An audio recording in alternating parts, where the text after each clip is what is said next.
Alors oui, c'est bon, ça enregistre. On va continuer en mode podcast à l'arrache. Allez, podcast, François Joe Rogan. Oui, donc je t'ai demandé, est-ce que tu penses que tu pourrais vivre partout?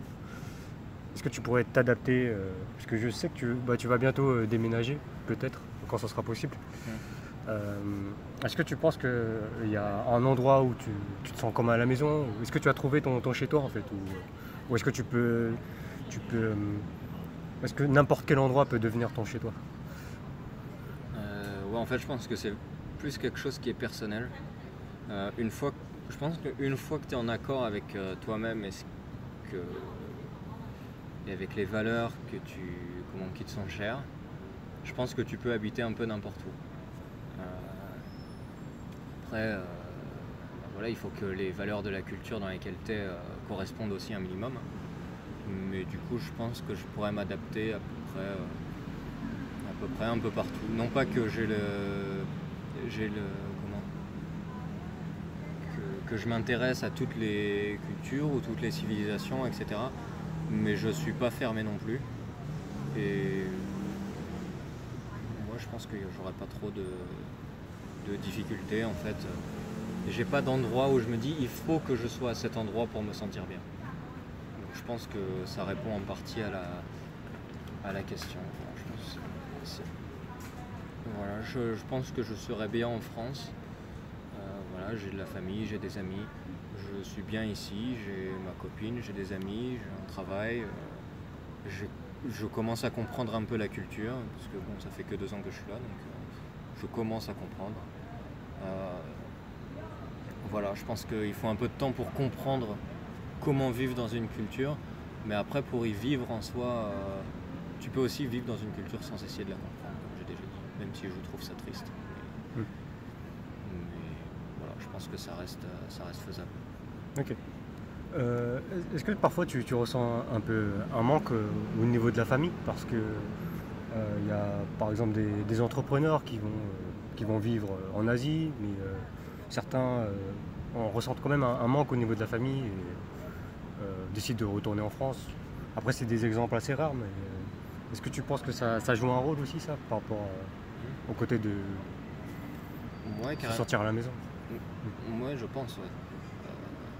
Tu as plusieurs manières de voir une chose. De toute façon, quand tu vis à l'étranger, normalement, tu as toujours un choc culturel. Même si tu déménages, je sais pas, à côté, tu vas déménager en Allemagne, depuis la France vers l'Allemagne, c'est pas super loin, mais je pense que tu auras toujours un choc culturel à un moment. Normalement, au début, si tu étais à peu près content d'y aller, normalement, tu étais vraiment content. Après, tu as un moment où ça va t'ennuyer beaucoup, et c'est là où tu vas vraiment te poser des questions. Et si tu passes ce cap, normalement, ça passe. Euh, mais voilà, j'ai oublié la question. Ah oui, je pense que c'est très intéressant ce que tu viens de dire. Oui, je pense que j'ai vécu un peu ça aussi. T'as cette étape où tu commences et que tu te sens très bien, tu vois les bons côtés. Ouais, Et ensuite, où tu commences un peu à t'ennuyer, tu te poses des questions, tu te dis est-ce que je me sens vraiment bien ici ou est-ce que je ouais, devrais partir? ouais, Et oui, comme tu as dit, après, quand tu passes cette étape, peut-être que tu as un peu plus de recul et tu vois qu'il ouais. y a du bon comme du mauvais un peu partout. Ouais, je Donc pense c'est que, surtout un état d'esprit. ouais, je pense que c'est pas mal ça. C'est ne pas se voiler la face en se disant toujours que l'herbe est plus verte à côté ou que l'herbe était plus verte là où j'étais avant.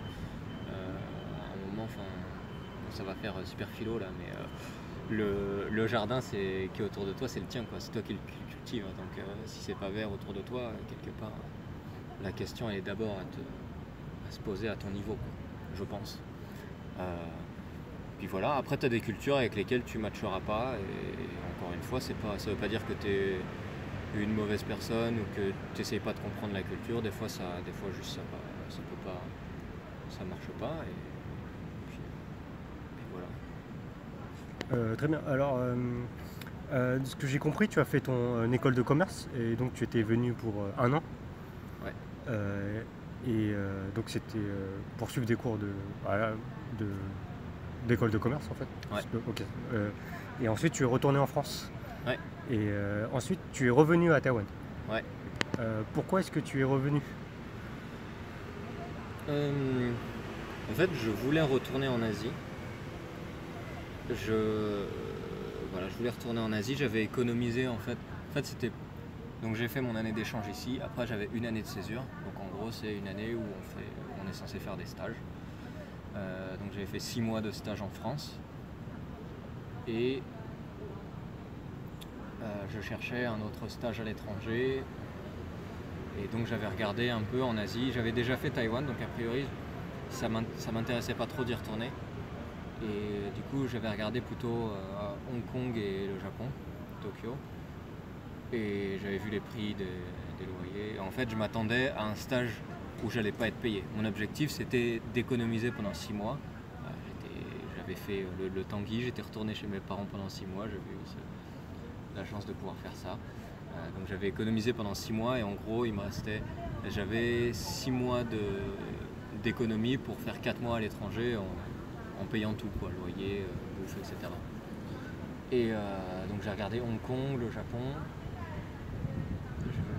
Je crois que j'avais déjà regardé Shanghai.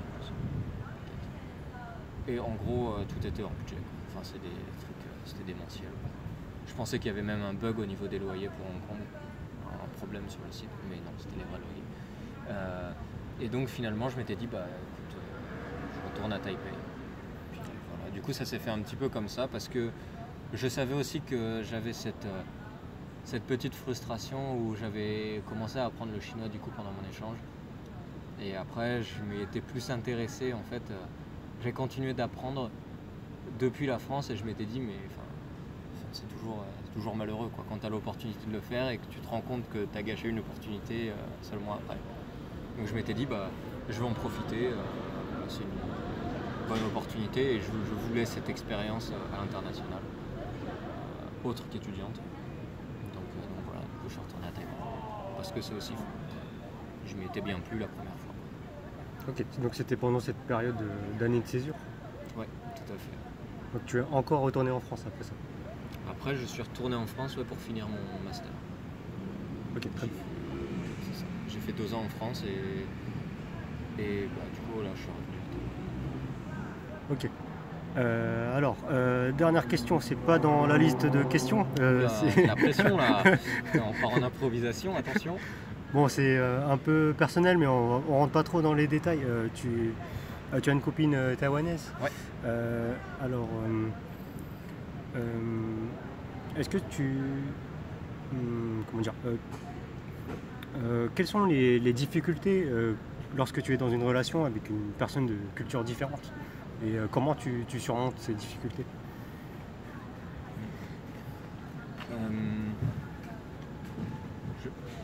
Déjà, je pense que tu as des difficultés, que ce soit une culture différente ou pas, qu'on soit clair. Que ce soit une personne du même sexe ou pas, pareil. Après, tu as des trucs qui font que une personne du sexe opposé, il y a des trucs que tu vas pas comprendre et vice versa. C'est comme ça et justement, ça fait aussi partie du jeu, c'est d'apprendre à comprendre l'autre. Et voilà, culture étrangère, par contre, enfin culture différente, pardon. Je pense qu'il faut d'abord s'accorder sur les valeurs. Si tu as les mêmes valeurs, après ce sera plus facile d'échanger et d'essayer de faire l'effort de comprendre l'autre. Il peut y avoir des valeurs qui sont, des façons de faire qui sont différentes, mais si le cœur derrière s'il y a la même volonté de faire le bien, la même, c'est difficile à exprimer, c'est de l'impro, hein, je rappelle. si tu as la même volonté, les mêmes bonnes valeurs en soi, des valeurs assez similaires, même si les façons de faire sont différentes, tu vas pouvoir faire le pas vers l'autre, de dire c'est peut-être un peu différent, mais on va s'adapter, on va faire le chemin ensemble. Et je pense que c'est important de dire clairement dès le départ, enfin de se dire à haute voix, pas chacun de son côté, mais de se dire on a des différences, on a des cultures différentes, il y a des choses qu'on va faire différemment. S'il y a quelque chose que je comprends pas que tu fais, c'est à moi de te le dire. et vice versa, quoi. Parce que sinon ça va faire des quiproquos et tu vas pas t'en sortir. Et ça va être pareil au niveau du langage. Il faut aussi accepter que tu vas pas parler ta langue maternelle, enfin tu vas pas forcément parler ta langue maternelle. Donc des fois tu vas t'exprimer d'une manière qui va pas forcément être la bonne, ou par exemple, si tous les deux vous parlez pas la langue maternelle pour discuter ensemble, vous avez peut-être pas les mêmes significations des mots. Et voilà, faut prendre le temps. Je pense qu'il faut donner le bénéfice du doute et toujours penser que l'autre a d'abord une bonne intention. Et après, si l'intention n'était pas bonne, là, à ce moment-là, ça fight. Enfin, à ce moment-là, voilà, faut trouver le chemin pour se retrouver ensemble. Mais je pense que faut vraiment être ouvert. Il y a vraiment beaucoup de communication qui va être nécessaire. Voilà. Je pense dans tous les couples, je pense que c'est le cas dans tous les couples, hein, culture ou pas, je pense que c'est un peu valable dans tous les couples. Je suis jeune, j'ai peu d'expérience. Hein. Ok, très bien. Mais tu penses aussi qu'il y a des avantages aussi d'avoir des cultures différentes? Ouais, clairement. Je pense que tu as des avantages, notamment moi personnellement, en France, un autre truc pour tes questions précédentes. Différence en France, tu vas manger au restaurant avec des potes, tu commandes ton plat, tu manges ton plat, tu payes ton plat, généralement. Après, tu peux inviter tes potes, ça arrive. Ici, il y a beaucoup plus la notion de partage. Moi, c'est quelque chose que je connaissais pas, que j'appréciais pas forcément non plus. J'aimais pas forcément partager ma bouffe. C'est ma bouffe. Comme dans Friends, Joey doesn't share food. Et là, c'est pareil. Mais voilà, là, c'est quelque chose que tu apprends, que moi j'ai appris. Et je sais pas, maintenant, je prends un plaisir. Je prends un grand plaisir. Je mange quelque chose de bon. Voilà, je fais goûter même des gens avec qui je suis pas super proche forcément. Je fais goûter mes collègues. Je lui dis tiens, goûte ça. Et voilà, ça je l'ai appris par ma copine. Donc, merci. Ok. Donc la culture, ça t'apporte aussi des visions différentes. Là, ça t'a apporté un sens de partage. Ouais, ça t'apporte des angles de vue que tu ne soupçonnes pas avant, que tu ne connais pas. Ok, très bien. C'était très intéressant. Je pense que j'ai pas d'autres questions. Là, c'était assez large. On a pas mal parlé. Tu as pas mal parlé. Ouais. Est-ce qu'on peut te retrouver quelque part? Est-ce que tu veux... Bon, je n'ai pas spécialement de me retrouver à Taipei pour l'instant. Non, en gros, j'ai pas de réseaux sociaux particulièrement. Donc, je suis un invité secret. Ok, très bien. Je te remercie encore une fois.